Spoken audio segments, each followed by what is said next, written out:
সবথেকে বড় জিনিস হচ্ছে আমাদের ব্যালেন্স। আপনি যদি ব্যালেন্স হারিয়ে ফেলেন জীবন থেকে, তাহলে কিন্তু খুব আপনার ক্ষতি। যোগ একমাত্র রাস্তা, এবং একটি মাত্র আসন যেটাকে বলা হয় বৃক্ষা আসন, ট্রি পোজ, সেটা যদি আপনি নিয়ম করে করতে পারেন, তাহলে আপনি জীবনে কোনোদিন আপনার জীবন থেকে ব্যালেন্স হারাবে না।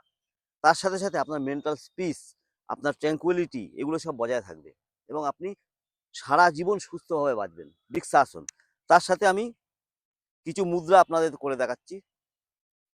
প্রথমেই হচ্ছে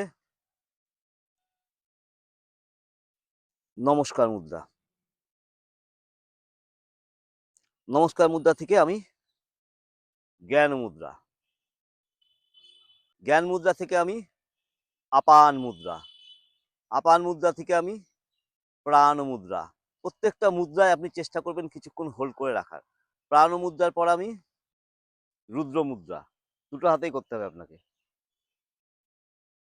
রুদ্র মুদ্রা, রুদ্র মুদ্রার পর অঞ্জলি মুদ্রা,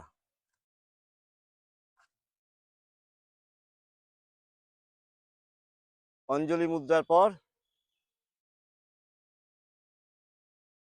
শিবলিঙ্গ মুদ্রা। এই কটা মুদ্রা, প্রত্যেকটা মুদ্রার সাথে সাথে আপনি কিছুক্ষণ হোল্ড করবেন এবং বৃক্ষাসনে আপনি দাঁড়িয়ে থাকবেন, বোথ লেগ।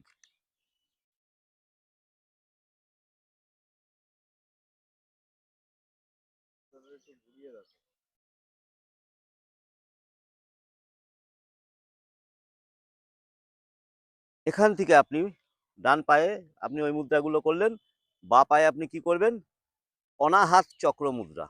অনাহাত চক্র মুদ্রা নিয়ে আমার একটা ভিডিও আছে, তার লিঙ্ক আমি ডেসক্রিপশনে দিচ্ছি, দেখে নেবেন কি করে করতে হয়। জ্ঞান মুদ্রা,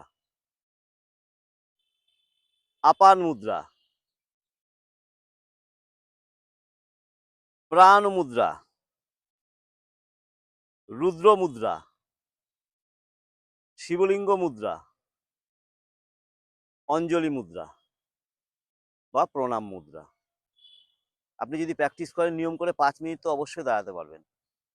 আর একটা মুদ্রার কথা আমি বলবো, যেটা হচ্ছে হাতটা বুকের কাছে নিয়ে জ্ঞান মুদ্রায় রাখবেন, আর ডান হাতটা আপনি বরুণ মুদ্রায় রাখবেন। স্টেডিনেস বজায় রাখবেন, শ্বাস প্রশ্বাস স্বাভাবিক রাখবেন, এবং এই মুদ্রাগুলোর কথা মাথায় রাখবেন। শুধু বৃক্ষাসন করতেই পারেন, কিন্তু মুদ্রাগুলো করলে আপনি ডবল বেনিফিট পাবেন।